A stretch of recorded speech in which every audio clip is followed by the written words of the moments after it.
Hello YouTube, this is Ted Visner. I wanted to post a quick update on what just happened here in April, but I need to step back 1 month prior to that. March 21st, there was supposed to be a hearing in my case that was canceled the day before. Not sure how or why. I'm a criminal defendant here trying to defend myself against the allegations of delivery, manufacture, controlled substance marijuana. We filed 3 motions that were supposed to be heard in March, on March 21st. Motion to quash the gag, motion to compel discovery, and a motion to dismiss based on the grounds of entrapment. Now, the day before the hearing was to be held in Bay County, Michigan, the court, I guess, called my lawyer, I guess, and canceled our hearing on the 21st. And it was ultimately adjourned, I found out a week later, to April 24th. And on April 24th, there was, in fact, a hearing, but it was a real cluster. Before the hearing took place, the judge met with the prosecutor and my lawyer in chambers, I guess, or had some sort of closed-door meeting that took place about when the hearing was supposed to start. And all 3 of these participants in this meeting that I was not allowed to attend came into court and continued the hearing that they'd already begun in chambers, making what happened in public entirely hard to decipher. The motion to quash the gag was conditionally granted. I'm not supposed to threaten anybody, I guess, as if I have some history of doing that. I don't. So I don't know why that was put on there, but anyways, I can now talk about what's going on in my case on social media, and that's what I'm trying to do here. So I'm pretty much playing catch up at this point because the raid happened on October 11th, 2017. I spent the first 56 days locked up in jail to be released on a $100,000 PR bond, with the stipulation that I could not exercise my First Amendment or Second Amendment rights. And since then, we've had nothing but trouble and difficulty getting getting the prosecution to actually produce discovery. So on April 24th, the motion to compel discovery was partially granted for some items, and some items just fell off the list. And the motion to dismiss on grounds of entrapment was actually adjourned to May 16th, which is 7 days from now. And after this hearing, the adjourned motion to dismiss on grounds of entrapment just kind of disappeared. And part of that is because a large part of the hearing that took place on April 24th took place behind closed doors, and the actual hearing itself for the members in the gallery that came to witness and myself, it was like stepping into a 45-minute meeting at the 35-minute mark. You know, we're all scratching our head, what's going on here? But some weird things must have happened in this closed-door meeting. My lawyer has subsequently quit, sent me notice not too long after this hearing that he quit, and there was supposed to be orders written by my lawyer, by the prosecutor, and it's just a real cluster.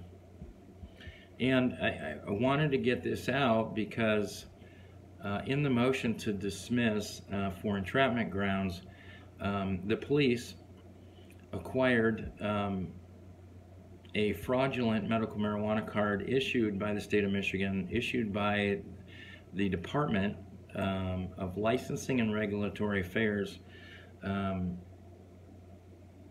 issued these police detectives fake credentials, showing and demonstrating their fake personas as licensed participants in the Michigan Medical Marijuana program. These police detectives then came to me asking for my assistance in the medical use of marijuana, and I assisted them as medical marijuana card holders, medical marijuana program card holders. They were both caregivers. Each of the police detectives that were here, Officer Ken and K-E-H-N and Officer Hughes, H-U-G-H-E-S, both I think members of the Michigan State Police, came here with these fake credentials asking for my assistance. And the Medical Marijuana Act allows people to be compensated for assisting others in the medical use of marijuana, and that's in the Medical Marijuana Act, Section F. And it's worth a read. It's right on the back of my cards, and I can read it here really quickly. Michigan Medical Marijuana Act 333.26424, Section 4, F. A registered primary caregiver may receive compensation for costs associated with assisting a registered qualifying patient in the medical use of marijuana. Any such compensation does not constitute the sale of a controlled substance. So the police showed up with their medical marijuana cards as though it was as insignificant as a fake mustache, and asked me to assist them in the medical use of marijuana, for which I did, and I charged them for the associated costs. And as soon as the police left here, they dropped their fake persona, and they logged in their book that I sold them the illicit product known as controlled substance marijuana. What they did there is they acquired controlled substances under false pretense, which is a 4-year felony in Michigan, as per Michigan Compiled Law 333.7407, and they left here, dropped their persona, became cops again, and now they're in possession of controlled substance. They had controlled buy funds, and built this report that showed them coming to me to buy drugs, when that's not what happened at all. We're authorized under the Medical Marijuana Act to receive compensation for costs associated, which means we can charge for lights, we can charge for fertilizer, we can charge for what it takes to be able to assist a registered qualifying patient in the medical use of marijuana, but we cannot charge the patient or the caregiver for marijuana as a product, because that would still be a federal crime. Marijuana is still a Schedule I narcotic, according to the federal government, currently.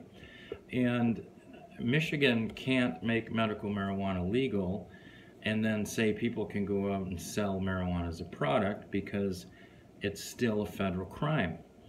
So instead, what Michigan did through the Medical Marijuana Act is the creation of this Section F was in part to tell the federal government that the money changing hands with regard to medical marijuana is not for a product, but rather for assisting a registered qualifying patient in the medical use of marijuana as a service. Two different things there. And I just wanted to point that out, that the police came here with medical marijuana cards. They asked for my help assisting them as reported qualifying registered patients, and I did. And as soon as they left, they dropped their fake personas as if a mustache or, I don't know, some other disguise, and wrote a report saying that they came here to buy drugs, paid me cash, and left with the illicit controlled substance marijuana. Well, if you can't see the entrapping features here, I don't know what to tell you. They came here asking for one thing, they got one thing, they left saying that they got something totally different.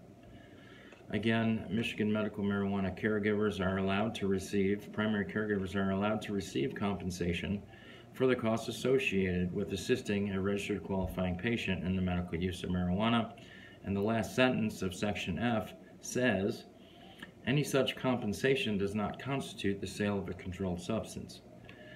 So my charges are for controlled substance sales, marijuana, and that's not what happened, but that's what's been reported by the police.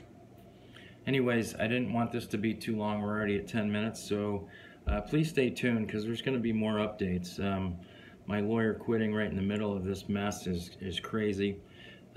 He had put some things into the entrapment motion, I think, that the prosecution and the judge didn't like, because it's right on what I'm talking about with regard to entrapment, with regard to the police actually committing 4-year felonies by acquiring controlled substances under misrepresentation, fraud, forgery, deception, and subterfuge. Again, according to Michigan compiled law MCL 333.7407. So if you want to look up these codes and such, they're pretty easy, self-explanatory, and just Google them. Anyways, that's it for now. Thanks for watching. Please share and subscribe. God bless.